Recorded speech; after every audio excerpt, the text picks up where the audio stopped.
Hello guys, welcome back to my channel. आज मैं आपको जल्दी से पढ़ाने वाला हूँ लॉज ऑफ मोशन का एक बहुत ही important topic, Newton's first law.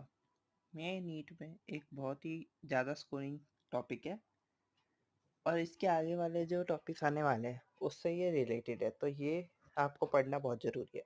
तो न्यूटन्स फर्स्ट लॉ में न्यूटन्स ने हमें दिया था कि if the object is in rest it will continue to be in rest, and if the object is in motion it will to be in the motion unless and until a external force is applied on it।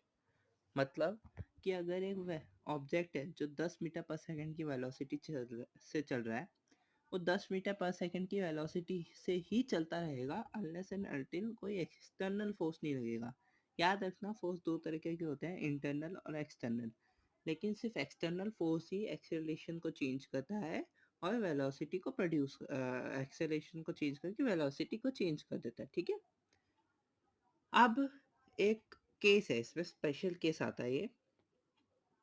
इसमें क्या है, अगर एक object है वो 10 metre पर second से चल रहा है, फ्रिक्शन है उसके सरफेस पे, तो उसकी वेलोसिटी कम होती रहेगी क्योंकि फ्रिक्शन जो है उसको अपोज करेगा नेगेटिव एक्सेलरेशन प्रोड्यूस करके।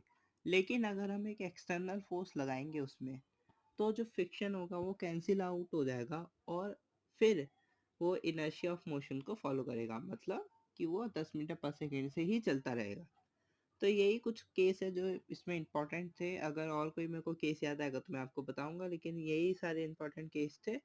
होप आपको ये एक्सप्लेनेशन समझ आया होगा। और जल्दी ही रिडॉक्स रिएक्शन की वीडियो आने वाली है, तो please like share and subscribe. Thank you. Have a nice day.